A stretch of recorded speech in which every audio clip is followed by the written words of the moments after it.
যারা টিভি দিবেন, যারা নিউজ পেপার দিবেন, যারা বড় অনলাইন দিবেন, তাদের একটা বড় অঙ্কের টাকা যখন ওনারা নেবেন কি জন্য লাইসেন্স দিবেন, তাদের 10 থেকে 20 কোটি টাকা, অনলাইনের জন্য 10 কোটি টাকা, নিউজ পেপারের জন্য 15 কোটি টাকা, টিভির জন্য 20 কোটি টাকা, এটা এই যে সাংবাদিক কল্যাণ ফান্ড বা এই সমস্ত জায়গায় জমা রাখতে হবে, যাতে তারা যখন সিক হয়ে যাবেন, যে জার্নালিস্ট তাদের বেতন পাবে না 6 মাস, ওই টাকা সাংবাদিক কল্যাণ ফান্ড ওই টাকার থেকে ওদের বেতন দিবে, ওই টাকা দিয়ে ওদের পেনশন দিবে। বাংলাদেশে আমরা নিউজ পেপারের লাইসেন্স, টিভির লাইসেন্স, অনলাইনের লাইসেন্স আমরা সস্তা করে ফেলেছি, এগুলো দরকার নাই। নিউজ পেপার যারা করবেন তার টাকা থাকতে হবে, টিভি যারা করবেন টাকা থাকতে হবে, অনলাইন করতে হবে টাকা থাকবে, কারণ আপনার তো টাকা, আপনার জার্নালিস্টকে আপনার বেতন দিতে হবে। আপনি যদি বেতন না দিতে পারেন, আপনি বেতন না নাই, আপনি 3টা পত্রিকার মালিক, এটা তো হতে পারে না। এবং যাকে আপনি এমপ্লয় করবেন তাকে বেসিক মিনিমাম ওয়েজ, যেটা 35,000 টাকা যেটা মাইনুল বললো, আমি এটার সাথে 100% একমত। আপনারা যদি লাইনে দাঁড়ান, এটা নিয়ে যদি প্রোটেস্ট করেন, আমাকে ডাইকেন, আমিও আসবো। আর একটা হচ্ছে যে ইউনিয়নের কোনো লিডার এই পত্রিকার এডিটর হলে উনি স্বেচ্ছায় এটা ছেড়ে দিবেন, ইউনিয়নের লিডার থাকবেন না।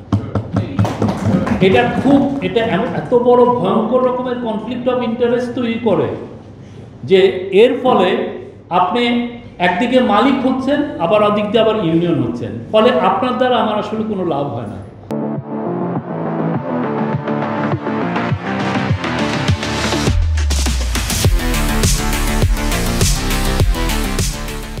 আপনি এডিটর হয়েছেন আপনার মেধার কারণে, আলহামদুলিল্লাহ, আপনি এডিটরশিপ নেন, আবার যখন আপনি এডিটরশিপ ছেড়ে দিবেন তখন আবার ইউনিয়নে আসেন।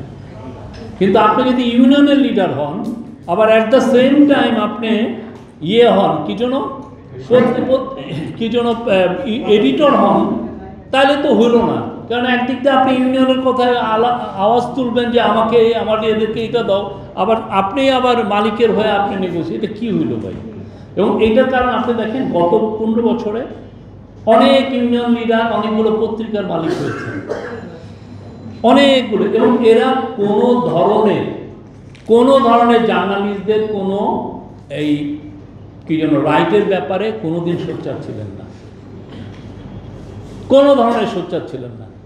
আমি নাম বলতে পারি, আমি নাম বললাম না, কারণ আমি তো মালিক, আমি আবার ইউনিয়নের লিডার, এটা কেমন? এটা অদ্ভুত না এই জিনিসটা? গার্মেন্টস, আপনি চিন্তা করেন, গার্মেন্টস ফ্যাক্টরির মালিক যদি সে আবার মানে বিজিএমের চিফ, আবার ওদিক দিয়ে আবার সে ইউনিয়নেরই চিফ, এটা হয় নাকি? এই জিনিসটা আমাদের চোখের সামনে বছরের পর বছর, দশকের পর দশক এটা হয়েছে। এটা খুবই অন্যায় একটা জিনিস, এই জিনিসটা থাকা উচিত না। আপনি যদি ইউনিয়নের লিডার হন, আপনি প্লিজ ওগুলো ছাড়তে হবে। আবার যদি আপনি এডিটর হন, আপনি ইউনিয়ন ছাড়তে হবে। ইউনিয়ন যারা খেটে খাওয়া জার্নালিস্ট, তারা এটার নেতৃত্ব দিবে, তারা আমাদের পেইনটা বুঝে, আপনার পেইনটা বুঝে। যে মালিক হয়ে যায় সে কখনো আপনার পেইন বুঝে না, এবং এটা একদম অন্যায়, এই জিনিসটা বন্ধ হওয়া উচিত। আর একটা হচ্ছে যে আপনার রাজনৈতিক দলের সাথেও আপনার সম্পর্ক, ইউনিয়ন থাকলে সেভাবে সম্পর্ক থাকা উচিত কিনা এটাও দেখা উচিত। এফিলিয়েশন, আপনি এদের সাথে একে আপনি সাপোর্ট করছেন সেটা একটা, কিন্তু ডাইরেক্ট মেম্বার হওয়া, এটা আবার অনেক ধরনের কনফ্লিক্ট অফ ইন্টারেস্ট তৈরি হয়। আমি জানি না এই বিষয়টা নিয়ে, আমার পড়ালেখা নাই, বাট এটা নিয়ে আপনারাও ভাবতে পারেন।